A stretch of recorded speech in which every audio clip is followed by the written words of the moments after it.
Breaking news చూస్తున్నాం. KCR Khammam tour తో కాంగ్రెస్ శ్రేణులు భయపడుతున్నారు అంటూ కూడా బీఆర్ఎస్ నేతలైతే అంటున్నారు.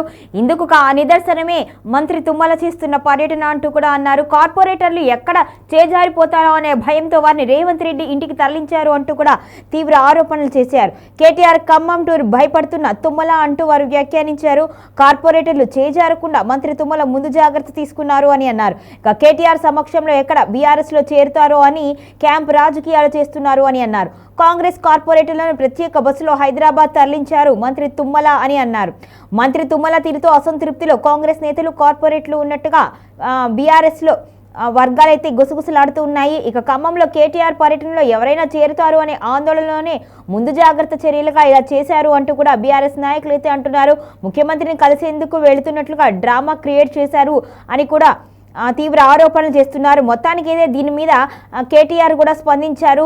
మొత్తానికి కాంగ్రెస్ వారు భయపడుతున్నారు అంటూ కూడా ఆయన ఎద్దేవా చేశారు. నువ్వు ఎంతమంది కార్పొరేటర్లను తీసుకెళ్లినా ఇక్కడ ఏమీ నష్టం జరగదు, కొత్త వారికి అవకాశాన్ని ఇవ్వడానికి బీఆర్ఎస్ ఖచ్చితంగా సిద్ధంగా ఉంది అంటూ కూడా భవిష్యత్తులో ఖచ్చితంగా బీఆర్ఎస్ అధికారంలోకి వస్తుంది, ప్రజలు ఆదరిస్తారు అంటూ కూడా ఆయన వ్యాఖ్యలు చేశారు.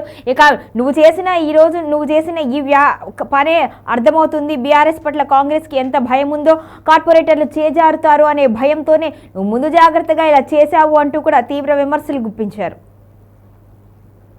పట్టుకొని ఆయన ఇంటి మీద ఈడీ రేడ్ అయితే మాత్రం కాళ్ళు పట్టుకొని మీ బీజేపీలో చేరుకోడికి మొక్కాల. ఒక ఆయన ఉన్నాడు రెవెన్యూ మంత్రి బాంబులేటి, ఇంకా దీపావళికి బాంబులు వెళ్తాయి చూడండి అన్నాడు. 2 దీపావళిలు పోయినాయి, బాంబులు ఎక్కడ వెళ్ళాయో నాకు తెలియదు.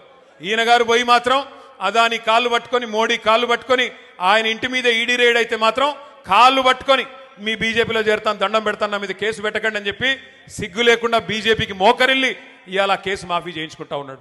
ఇక ఇక్కడ ఖమ్మంలో ఇంకో మంత్రి గారు, ఆయన మన కార్పొరేటర్లు ఇల్లు బిజీగా తిరుగుతూ ఉన్నాడు.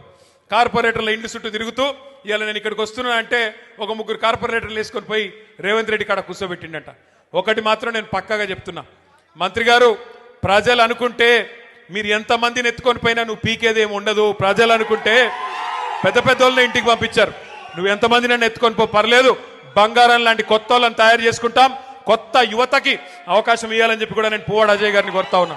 కొత్త వాళ్ళకి అవకాశం ఇవ్వండి, బంగారం లాంటి నాయకులు ఉన్నారు, మనకి చాకులు లాంటి పిల్లలు ఉన్నారు, అవకాశం ఇవ్వండి, వాళ్ళే మరి కొత్త నాయకులుగా ఉద్భవిస్తారు. వాళ్ళు నేను ఖమ్మానికి వస్తుంటే ఒకడికి మొక్కాల.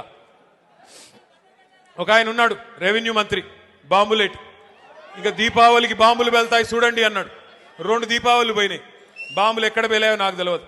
ఈయన గారు పోయి మాత్రం అదాని కాళ్ళు పట్టుకొని, మోడీ కాళ్ళు పట్టుకొని ఆయన ఇంటి మీద ఈడీ రేడ్ అయితే మాత్రం కాళ్ళు పట్టుకొని మీ బీజేపీలో చేరుతాను, దండం పెడతాను, నా మీద కేసు పెట్టకండి అని చెప్పి సిగ్గు లేకుండా బీజేపీకి మోకరిల్లి ఇవాళ కేసు మాఫీ చేయించుకుంటా ఉన్నాడు. ఇక ఇక్కడ ఖమ్మంలో ఇంకో మంత్రి గారు, ఆయన మన కార్పొరేటర్లు ఇల్లు బిజీగా తిరుగుతూ ఉన్నాడు. కార్పొరేటర్ల ఇంటి చుట్టూ తిరుగుతూ ఇవాళ నేను ఇక్కడికి వస్తున్నా అంటే ఒక 3 కార్పొరేటర్లు వేసుకొని పోయి రేవంత్ రెడ్డి కాడ కూర్చోబెట్టిండట.